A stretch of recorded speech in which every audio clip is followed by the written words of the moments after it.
Alright guys, so today we're going to talk about histograms, and this is a big part of the standard that you have to know. So first thing that you want to do is choose an appropriate interval and scale for the data. The scale should include the least value, and in this case, the least value would be 20, and the greatest value, so the greatest value here is 55. Therefore, your scale would be anywhere from 20 through 55. Okay, the next question says how many numbers are in the scale. What you have to do is find the difference in 55 and 20, which gives you 35, and then add 1, because you have to count 20 also. Okay, so now we're going to determine the interval. So because we have 36 total numbers in the scale, we're going to try to find some way to divide that evenly. So what we're going to say is 36 divided by 4, and we'll get 9 for the interval. And if you look down here, 20 to 28, there are 9 numbers in that interval. You can subtract 28 and 20 and get 8, then add 1, because again, you have to count the first number too. Then we do the frequency. Count your tally marks. There are 6. The next interval is 29 to 37. 6 tally marks.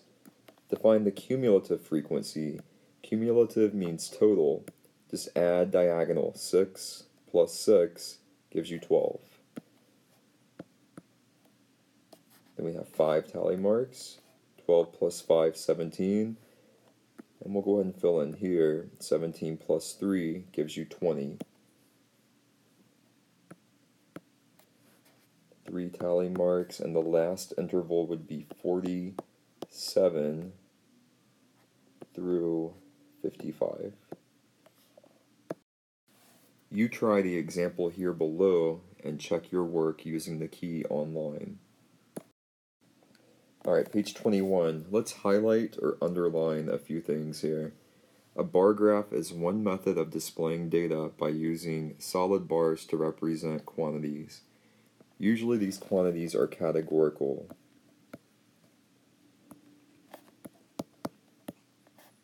That means like favorite ice cream, favorite color, favorite day of the week, things like that.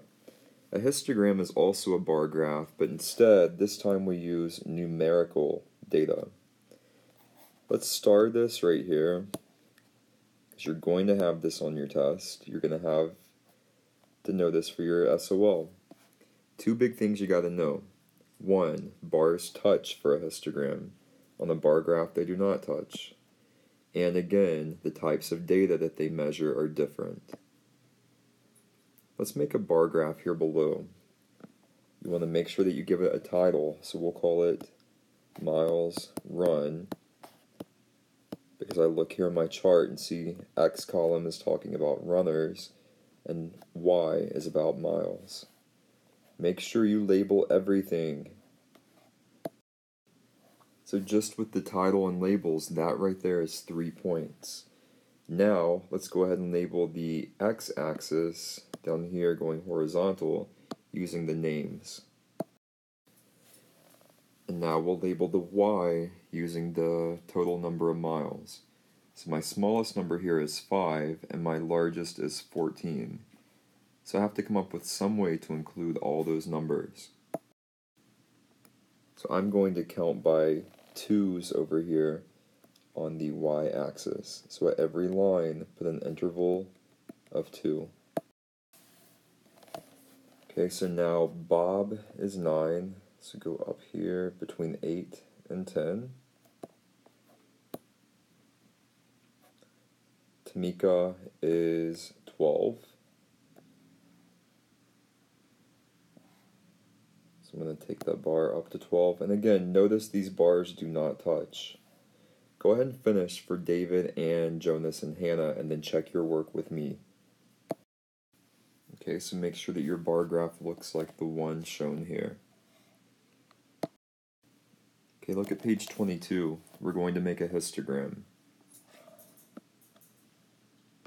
So again, X is the first column, Y is the second, ABC order. For histograms, the Y will almost always be the frequency. Then we label the x-axis down here with these intervals. So 11 through 20, 21 to 30, and so on. So what if I asked you how big these intervals were? You're going to have to know this too. Like I mentioned a few minutes ago, all you have to do is find the difference in these two numbers. So 20 minus 11, and then add 1 to it. So that gives you 9, and then plus 1. So that means the interval has 10 numbers in it. Okay, and for the Y column, the frequency, we have to include from 3 up to 10. So I'm going to count by 2's. So you have 0 here at the bottom.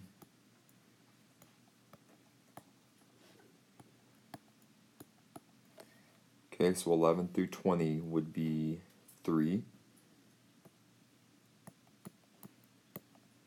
21 to 30 is 4. And go ahead and finish for the rest of the chart.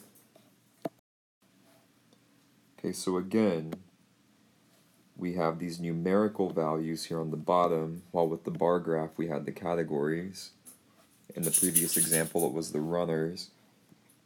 And then the bars touch. That's the big thing that you have to notice about histograms versus bar graphs. Try the example below about the speed of cars on the interstate and then check your work using the key. Okay, look at page 23. We're going to try to answer some questions based on a histogram. First thing I like to do is get the values that go above each interval. So 16,000 to 16,999 is 1. Then we have 3 for the next, 4, 12, 6, 1, 1, 1. So look at number 1. What interval represents the most number of quarts? So if we look, 19,000 to 19,999 would be the most. Number 2, how many quarts have less than 20,000 seats?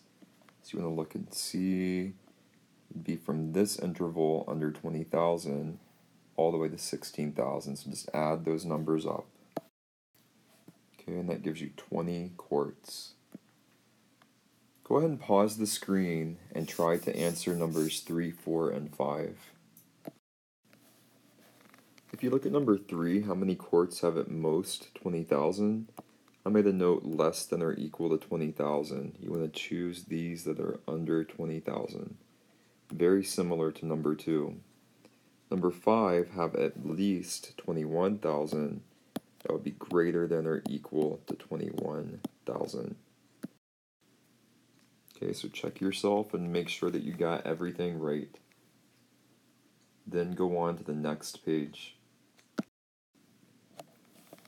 Alright, number 6, how big is each interval? So again, find the difference. So we'll say 19 minus 10, which gives you 9, and you add 1 to get 10. You can also count 10 up to 19 and you would get 10 numbers in that interval. Now take a second and go ahead and label the values across this histogram. Alright, so I went ahead and labeled. We have a total of 36 Super Bowls that we're looking at. It does tell us that right here too. That's going to be important for number 7. What is the percentage of winning Super Bowl games between 10 and 19? 4 out of 36. Simplify, divide by 4. We get 1/9. Remember, when the denominator is a 9, keep the numerator but make it repeat. To make it a percent, think about FDP. Swoop twice, right. So 11.1 repeating percent. Go ahead and try numbers 8 and 9. Okay, so check yourself. Number 8, I got 17. This is less than 30 points, so we add 13 and 4. Number 9, I found the difference in all these numbers and added 1. So 16 minus 12 is 4, plus 1 is 5. The one that's different would be 20 to 25 because there are 6 numbers in that interval. Okay, turn to page 25. Go ahead and fill out this Venn diagram. We'll put histograms on the left and bar graphs on the right, and then check yourself with me.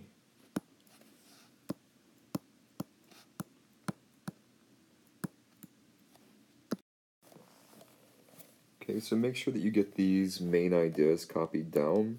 So histograms, numerical data, bars, touch. They're both graphs, they both use bars, they both measure data, and you may have thought of something else too. Bar graphs, categorical. Again, that's like favorite day, favorite color, favorite sports team. And with bar graphs, the bars do not touch. That's important to know. You're going to have to know it. Okay, finally, page 28. Let's start by labeling and giving this graph a title.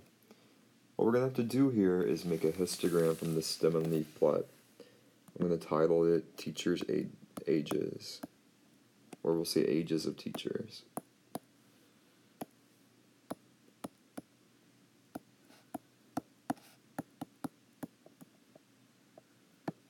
Okay, so remember, Y is the frequency,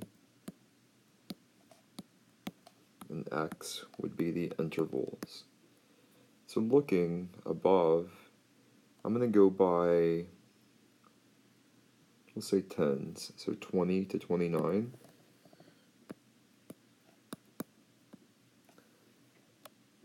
30 to 39, 40 to 49,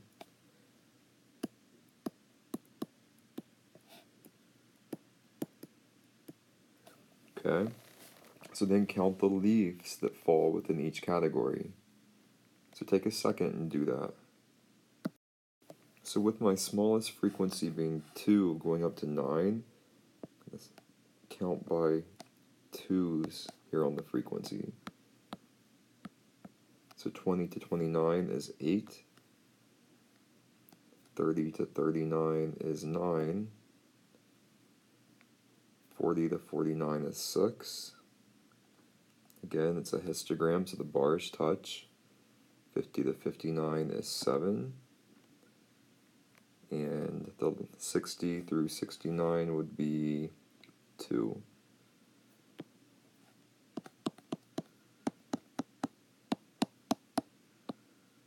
Okay. Then it says you can make a histogram from a stem and leaf plot, but you cannot make a stem and leaf plot from a histogram. This is because the stem and leaf plot gives you all these details. They give you all these leaves here. The histogram just tells you how many frequencies occur within each interval. So we'll say you cannot get specific ages from the histogram, only the frequencies.